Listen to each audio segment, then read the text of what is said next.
वंदे वेद मातरम स्वाध्याय की श्रृंखला में प्रस्तुत है पुस्तक जीवन जीने की कला। पिछले यूनिट में हमने सीखा प्रगति का प्रभाव उसी दिन उदय होगा जिस दिन यह भली भांति अनुभव कर लिया जाएगा कि दुर्दशा से छुटकारा पाने के लिए दुर्बुद्धि का परित्याग आवश्यक है। आइए यूनिट 3 का स्वाध्याय करते हैं। जीवन जीने की कला सीखें। कठिनाइयों से मानवीय बुद्धि का विकास। यदि मनुष्य में आत्मश्रद्धा हो तो उसे सफलता प्राप्त करने में सुगमता होती है, किंतु आत्मश्रद्धा के साथ साथ मनुष्य को जीवन में सफल होने के लिए कुछ अन्य विशेषताओं की आवश्यकता भी होती है। किसी देश के राजा को अपनी प्रजा के सुख दुख की, राजकोष की, शत्रुओं से सुरक्षा की, उद्दंड अपराधियों के नियंत्रण की, मंत्रिमंडल के संगठन आदि की अनेक समस्याओं का सामना करना पड़ता है और प्रत्येक गुत्थी को सही तरीके से सुलझाना पड़ता है। कोई मूर्ख राजा उचित हल न खोज सके और उल्टी सीधी गतिविधियां अपनाए तो प्रजा में अशांति, शासन में असंतोष तथा व्यवस्था में गतिरोध उत्पन्न हो जाएगा। ऐसा राजा स्वयं भी नष्ट होता है और अपने राज्य भर में विपत्ति की विभीषिकाएं खड़ी कर देता है। जीवन को किसी बड़े राजकाज का संचालन करने से ही उपमा दी जा सकती है। राज्य बड़ा होता है, जीवन छोटा, पर गुत्थियां दोनों की एक सी होती हैं। हाथी बड़ा है, मच्छर छोटा, पर दोनों को ही अपने अपने निर्वाह की बात समान रूप से सोचनी पड़ती है और उनका हल खोजने के लिए समान रूप से दौड़ धूप करनी होती है।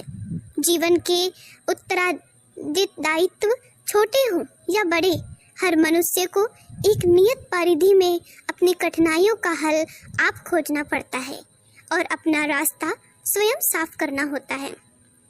इस संसार में एक भी व्यक्ति ऐसा पैदा नहीं हुआ जिसे पूर्ण निश्चितता के साथ सरल और शांतिपूर्ण जीवन यापन करने की सुविधा मिली हो।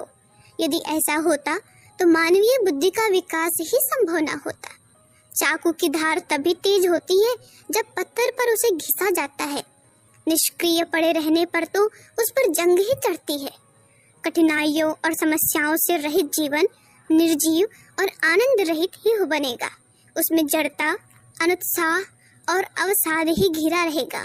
घिसने और टकराने से शक्ति उत्पन्न होती है, यह वैज्ञानिक नियम है। ईश्वर अपने प्रिय पुत्र जीव को शक्तिवान, प्रगतिशील, विकासोन्मुख, चतुर, साहसी और पराक्रमी बनाना चाहता है। इसलिए उसने समस्याओं और कठिनाइयों का एक बड़ा अंबार प्रत्येक मनुष्य के सामने खड़ा किया हुआ है। बिल्ली अपने छोटे बच्चों को चूहे का शिकार करना स्वयं सिखाती है। पकड़े हुए घायल चूहे को वह बच्चों के सामने छोड़ती है। बच्चे उस पर आक्रमण करते हैं, मारते और खाते हैं। इस प्रकार उन्हें शिकार करने का अनुभव हो जाता है। परमात्मा बिल्ली की तरह मनुष्य स्वरूप बच्चों को उलझी समस्याओं और विवेक की शिक्षा का साधन प्रस्तुत करता है। यह घायल चूहे जो अधमरे पहले से ही थे, चूहे मारने में कोई कठिनाई नहीं है। उन्हें तो बिल्ली स्वयं ही मार कर दे सकती थी, पर बच्चों को शिकार खेलना सिखाना तो बड़ा प्रश्न था। इसके बिना बच्चे अपने पैरों पर खड़े ही ना हो सकते। ईश्वर आसानी से हमारी समस्याएं हल कर सकता है, वह करता भी है, पर हमें भी तो अपनी चेतना का विकास करना सीखना है। इसलिए अधमरे चूहे की तरह गुत्थियां भी सामने आती ही रहती हैं, एक के बाद दूसरी का तांता लगा ही रहता है। समस्याओं से पलायन उचित नहीं। यह सोचना उचित नहीं कि किसी प्रकार हमें समस्याओं से छुटकारा मिल जाएगा। उलझनों से रहित जीवन की व्यवस्था इस सृष्टि में ही नहीं है, इसलिए उससे बचे रहने की कल्पना किसी को भी नहीं करनी चाहिए। वरन यह सोचना चाहिए कि आए दिन उपस्थित होने वाली समस्याओं के सुलझाने का सही तरीका क्या है, उसे जाने। पैरों में जूते पहन लेने पर रास्ते में बिखरे हुए कांटों से सहज ही बचा जा सकता है। अपने पास उलझनों को सुलझाने पर यदि सही दृष्टिकोण मौजूद हो तो कठिन और भयंकर देखने वाली समस्याएं भी बात की बात में सुलझी चली जाती हैं। आमतौर से यह सोचा जाता है कि जैसा हम सोचते हैं, जैसा हम चाहते हैं, उसी के अनुरूप परिस्थितियां उत्पन्न हो जाएं, उसी के अनुरूप दूसरे व्यक्ति आचरण करने लगे। अपनी हर सही गलत आकांक्षाओं को हम पूर्ण हुआ देखना चाहते हैं। मानो सामने तो कुछ है, वह सब गीली मिट्टी मात्र है। उसका जो कुछ बनाना चाहते हो वही तुरंत बनकर तैयार हो जाएगा और वैसे चलाना चाहते हो वैसे ही चलने लगेगा। यह आकांक्षा भी इसी प्रकार असफल रहने वाली है जैसी कठिनाइयों से पूर्ण सुरक्षित रहने की कामना। जिस प्रकार कठिनाइयों से निपटने के लिए कटिबद्ध रहना आवश्यक है, उसी प्रकार यह भी आवश्यक है कि यह भली प्रकार जान लिया जाए कि परिस्थितियां अपने अनुकूल बने। यह सोचते रहने की अपेक्षा यह सोचना उचित है कि हम परिस्थितियों के अनुकूल ही अपना स्वभाव बदल लें और जैसा हम चाहते हैं वैसे ही चले। यह सोचने की अपेक्षा यह सोचना अधिक उक्ति संगत है कि इस बहुरंगी दुनिया से मिलकर चलने और जैसा कुछ यहाँ है उससे काम चलाने के लायक लचक अपने अंदर उत्पन्न करें। प्रतिकूल को अनुकूल बनाने के लिए अपने भीतर कुछ विशेषताएं होनी चाहिए।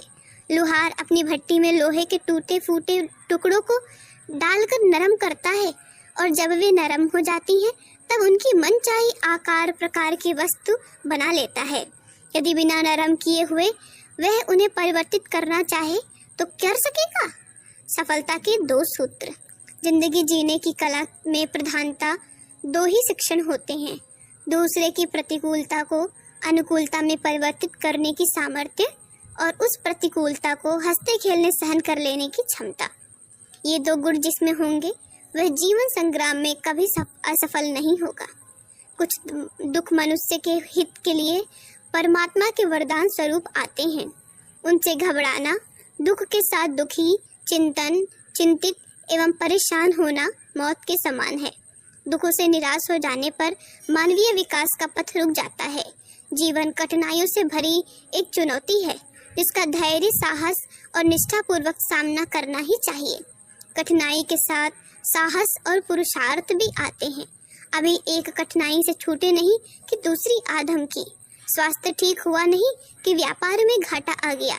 कर्ज पूरा किए 2 दिन ही हुए थे कि किसी परिजन की मृत्यु हो गई। पानी की लहरों के समान एक पर एक मुसीबतें दौड़ी चली आती हैं। ऐसे समय पर लोगों के हाथ पांव ठंडे पड़ जाते हैं, बुद्धि काम नहीं करती, पांव लड़खड़ा जाते हैं। आशंका होती है कि फिर कोई नई मुसीबत न खड़ी हो जाए। इस दुश्चिंता के मारे अधमरे हो जाते हैं, किंतु जो अटल प्रारब्ध है उससे भय क्यों? आने वाली कठिनाई के प्रति कायरता कैसी? धन्यवाद। अगला अध्याय आगे। हमारे YouTube चैनल को सब्सक्राइब करें और बेल आइकन को दबाकर ऑल पर क्लिक